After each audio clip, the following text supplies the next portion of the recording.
Elle plaidera sur le brouillon. J'appelle Joy Habib.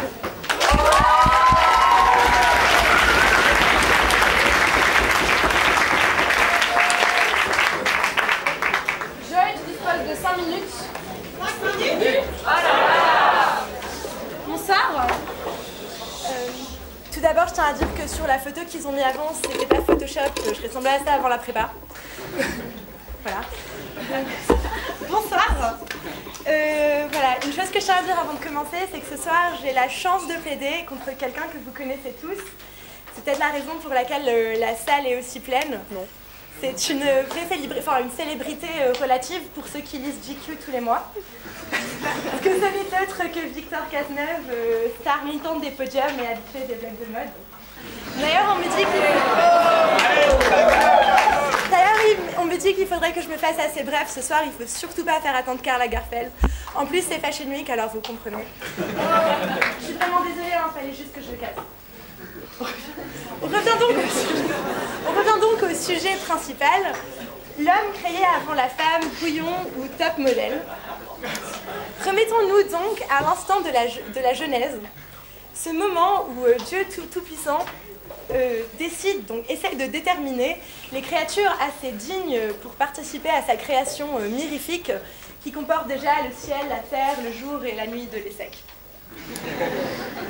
Je traduis pour mon adversaire, je me doute bien qu'il ne s'y connaît pas trop en métaphysique, donc pour que tu comprennes, c'est à peu près le sentiment de toute puissance que tu ressens quand on pêche en croisade à Léo Corner. C'est à peu près ça. Maintenant que tout le monde est sur la même longueur d'onde, il faut se dire quand même qu'à ce moment, Dieu, il a quand même créé, je sais pas, les autruches, les volcans, le beurre de cacahuètes, les strings mangeables, tout quoi. Il sait donc faire preuve d'une certaine ingéniosité. Et donc là, il se dit, merveilleux concept, je vais couronner toute ma création. Cerise sur le gâteau, je vais créer la calvitie, l'éjaculation précoce et les cheveux d'Axel Mangou.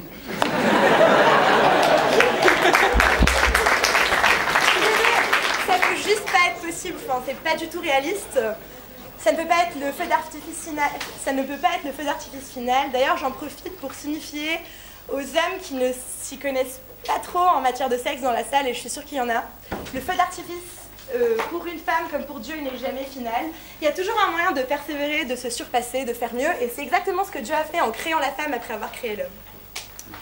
Donc une fois sa besogne accomplie, Dieu révèle plus que jamais son côté masculin et se laisse tomber dans un profond, disgracieux et bruyant sommeil. Il laisse à Adam et Ève une seule indication, celle d'être simple, ignorant et chaste. C'est un peu le bad. Je dis le bad, je parle surtout du côté chaste. Je me doute bien que le côté simple et ignorant, ça ne gêne plus personne.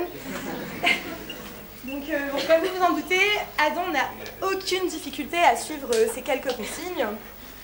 Imbécile heureux, il ignore allègrement sa compagne qui, frustrée, elle, doit se tourner vers des plaisirs plus solitaires et plus saphiques. Si vous ne me croyez pas, donnez à l'homme le plus proche de vous une console de jeux vidéo et admirez son expression de stupidité béate. Son impotence totalement pathétique, et c'est exactement ça qui a poussé Ève à croquer la pomme. Donc voilà, en bref, tout ce que nous avons de bien depuis le péché original, nous le devons un peu à Ève. La femme, c'est en quelque Merci, c'est gentil.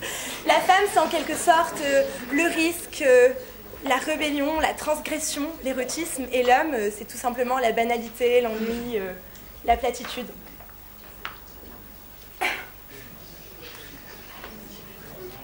Tiens.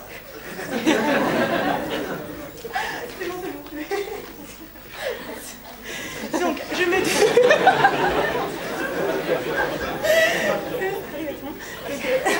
doute bien que cette métaphysique cette mythologie de Bagotti ne vous convainc que très moyennement.